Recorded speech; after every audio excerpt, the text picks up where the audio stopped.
Yes, the title is no lie. I read One Piece in a week, and it was the most hellish experience I have ever been through. But I can't say I didn't love it. And yeah, my life for the past week has literally been eat, sleep, work, One Piece. And if that's not a shirt, it really should be. And at this point, I really just don't know how to function in life without reading One Piece anymore. Literally, my entire days have gone by of me doing nothing but reading One Piece. And I don't know how to function anymore. I really just don't. It was a really good experience. There were a couple downs, but for the most part, oh, it's so good. So I kind of just want to, I don't have any notes for this video. Normally I have at least some kind of direction, but I really have nothing. I just want to talk about One Piece for a little bit and just give my thoughts on the overall series and stuff and how much effort and dedication you have to put into it in order to get it done in a week. Because literally, like, it's just 2 or so hours out of the day is all I had to do anything else. The rest of it went to reading One Piece on Viz. It's funny because I share an account with a friend and it's his account technically, so I'm just stealing all of the 100 chapters because for those of you who don't know, you get 100 chapters per day that you can read on Viz if you pay for it. It's only like $1 a month, which is super cheap, but for like half of the days I kept stealing almost all of the chapters and I felt bad. And so I was kind of forced to go to a different website to read half of it, but it was worth it, that's for sure. Like, when thinking of One Piece, I honestly can't help but smile. It's just such a good series, and I've been holding it off for years, mainly because it looked stupid. Like, look at Usopp. He looks so ridiculously dumb, and I can't say that it's still not dumb. A lot of the designs in One Piece are pretty weird and out there. I've come to, honestly, when I started reading it for, like, even in the first arc, I was like, okay, yeah, no, I'm used to this. But looking at it from an outsider's perspective, it really just looks weird and it was off-putting, and just the length as well. For some reason, I was just in the mood. I'm like, you know what? I'm gonna binge all of One Piece. And at first I was going strong. It was a few days where I'm just doing nothing but reading, and hey, I'm fine with it. But then it gets to the middle, around chapter 500-ish, where I'm like, I'm only halfway through. There's still so much more to go. It was then that I realized I was able to waste days of my life doing nothing but read One Piece, and nothing changed. I wasn't missing anything. Nothing was being pushed aside. I literally do nothing in my days. I now realize it's nothing but eat, sleep, work. All I did was add One Piece to the list. And now I've removed One Piece now that it's over, and now I have nothing to do once again. What a sad existence I live in with this COVID times. I blame COVID, but that's not the issue, let's be honest. But honestly, reading One Piece has opened my eyes to realizing I need to do something with my life. Yes, I'm saving up money with a job, but that's not enough. If I have 100 hours out of the week that I can just push aside and read One Piece, I can be doing something else. But it was after that, honestly, it was the last 100 or so pages or chapters that really were the hardest for me to get through. The Wano arc specifically, like, Wano arc's a good arc. Not bad. Not my favorite. Not by a long shot, I don't think. But it's still a really good arc, but it was just, I was expecting, when I was halfway through, I'm like, oh, I'm going to get through those 100 chapters easily. I'm going to push through them. I'm going to be motivated, but not. By that point, I was just drained. I'm like, I want this to be over with. And I just wanted it to end, so then I could finally do something else other than read One Piece. But it's like Bo Burnham's Inside, right? At first you're like, hey, I want to get this done as fast as possible, but then once you're done, you realize, I don't know what else to do. So anyway, enough of me rambling about my life being wasted away and my life force being sucked into One Piece. I just want to talk about the series a little bit and my thoughts on it, if any of you are interested. Part of me wants to go through arc by arc, just talking about my thoughts, but I don't think I really need to. I can break it down into two different sections, part 1 and part 2. Part 1 is before the time skip, part 2 is after the time skip, because there's a clear difference in writing and presentation between the two halves of One Piece. And the first half of the series is literally it's that meme of like, hey, can I copy your homework? And it's like, yeah, just make sure you change it a little bit so it doesn't look too obvious. That's literally the entire first half of One Piece. Basically, they go to an island. Luffy and the gang, they go to an island and they meet someone and or the king or ruler of the land. Usually it's a woman that they also meet. Sometimes the woman is the ruler, but that's very rare, except for Alabasta with Vivi. She's kind of both, but at the same time there still is, I believe there's the king, right? But for the most part, they meet some kind of ruler of the land, and it turns out there's some deep history with a gang of pirates, and then Luffy and the gang has to fight that gang of pirates to free the city, or to free the country. And that is literally every single arc. That's Syrup Village, Barasti, Arlong, Drum Island, Alabasta, Sky Island. Not really Foxy Pirates, but at the same time it kind of is, but not really. There were a few where it was a little unique and they put a little twist on it. This list of mine doesn't have the arc. The Wikia is down a little bit right now. What the fuck is it? What the fuck is Whiskey Peak arc? Give me giants. Gianto. So Little Garden did spice it up a little bit. It's with Dory and Broggy, the two giants, right? At first, it was like, hey, this is actually a bit of a unique arc. This doesn't have to do with any kind of royalty or deep history until you find out the plot of the characters. And it turns out it's basically the exact same thing. Instead of the gang of pirates after the people who rule the island, it's just the world because they are revealed to have a bounty on their heads. And you have to deal with that problem. And then specifically with Luffy versus the main big bad, whoever it is, it kind of goes like this. It's usually the rule of threes, where either the villain gets knocked down 3 times, then finally loses, or Luffy gets knocked down 3 times, and then he fights back. And this is most prominent in both Alabasta? Is it Alabasta or Arabasta? Is it depending on the translation? I don't know. But I'm going to say Alabasta because that sounds better. But it's very similar in Alabasta with, and same with Wano, where Luffy gets knocked out and he's like KO'd for a while. Just in the last couple chapters of Wano, Luffy's actually like, he's gone. Like, it's basically the same situation back in Alabasta, where he's like down for the count for, in Alabasta, I believe it was a couple days or something. Before he actually got to fight Crocodile for the final time. But in Wano, it's most likely just going to be for like an hour or 2. But the point is, like, Luffy got knocked down over and over and over again, and then he's gone for a bit. And most other arcs as well, they have Luffy take a KO, or he's like, I think in one arc, I think it was Water 7 or Enies Lobby, one of the two. They're basically the same arc. I remember Luffy was like stuck within the wall, and that's why he couldn't participate in the fight until they rescued him. Then he fought the main villain. But Luffy is always like KO'd for a little bit. Back in Arlong Park as well, he was trapped underwater, so everybody else had to fight the villains. For the first half of the series, it's the same thing, rinse and repeat. They help the royalty with their deep-seated battles with other pirates. They fight the main villain. Luffy gets KO'd for a little bit, and then 1, 2, 3, then they're down. And it's the same thing over and over and over again. But I can't say I didn't love it.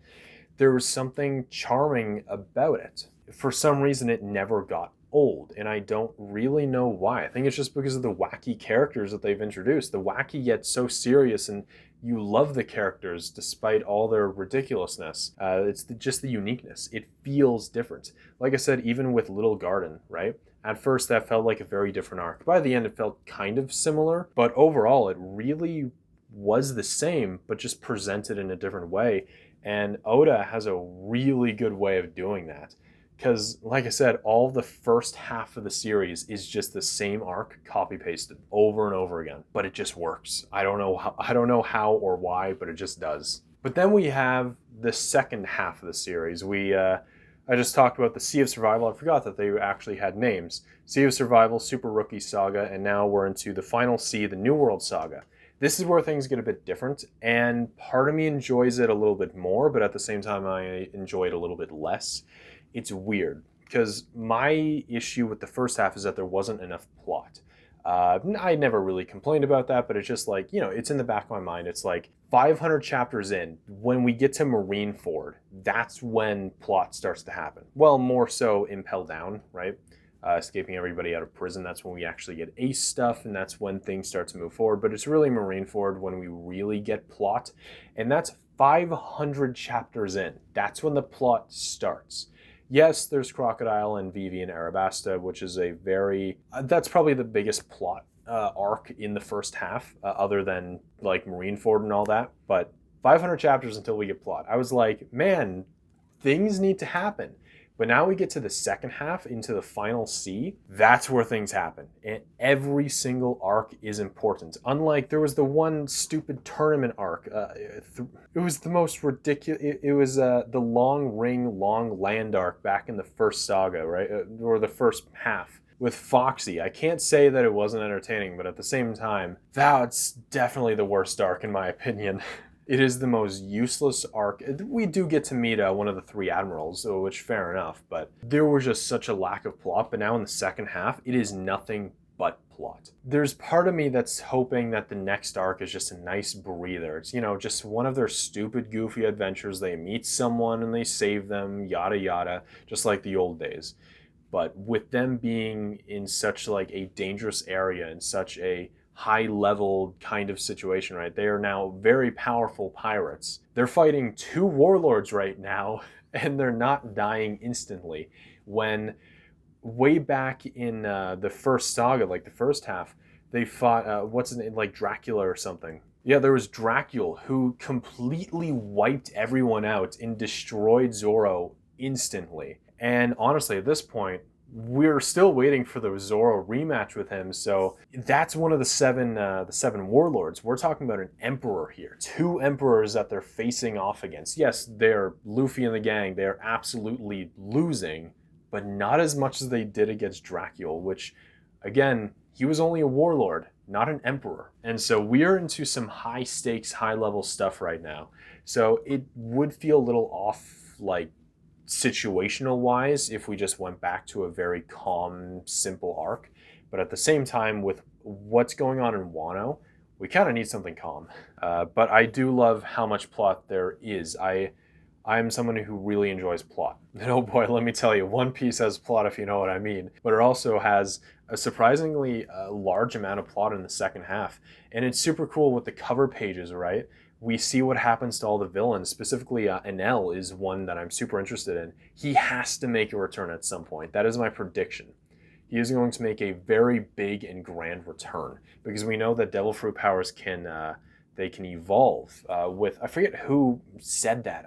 Okay, yeah, no, of course, I don't know why I forgot. It was Doflamingo who was talking about how Devil Fruits can evolve and like affect other people around you, and that's why he was so powerful. So imagine Enel like that. I don't know what that would even entail. Enel was very, very powerful all on his own, and he's easily like probably warlord level, right? He was even using Haki back then, which the fact that Luffy was able to beat him is insane. And that's another thing that I want to talk about, is the foreshadowing and like the referencing and everything. It's just so insane. The whole Haki situation, it didn't feel forced. There's JoJo, which introduces a new power set in part 3, which I felt was extremely forced, and they just, there was the whole breathing thing. I think that's what the power was related to. Something about breathing, I think. Just the spiritual energy. And they completely just removed that, went to stands. And it's like, the way that they introduced it, I'm not a JoJo fan. I've seen parts 1 to 4. Part 5 doesn't seem too bad, but not a fan of JoJo, so I'm a little biased here. The introduction of them wasn't great. It felt forced. It felt, just bleh, right? But with Haki, it was a very natural kind of flow. We've seen it used in other forms, technically, right? With, again, Enel and everybody there. They were able to sense and see other people. They had a pretty advanced form of Haki, actually. Looking back at it, they didn't have much like offensive or defensive, but they were like, they had the color of Haki that could have awareness. I don't know the names of everything yet, but I'm getting there, don't worry. And then there was Arlong, right? His whole plot. I never really cared for Arlong or his like the other guy who turned out to basically be a demon, right? Not a huge fan of him at all, but it was still really cool. Like to have someone from the very first saga return, kind of in a way, right? Have something related to him return. It was really cool. And a lot of people like to praise Attack on Titan's foreshadowing, but man, One Piece kind of has you beat, I think. Kind of does. The foreshadowing is insane, especially with the hockey, right? And with the past villains and the whale. What's his name, Lamar or something? Laboon, Lamar. It's Laboon and Brook, right? That never even crossed my mind until Brook revealed it. Like, there's so much cool stuff going on in One Piece, and I just think that it's insane how much it ties in together. There is nothing that is just there for being there, right? Except for Foxy. Foxy's pretty meh, you know.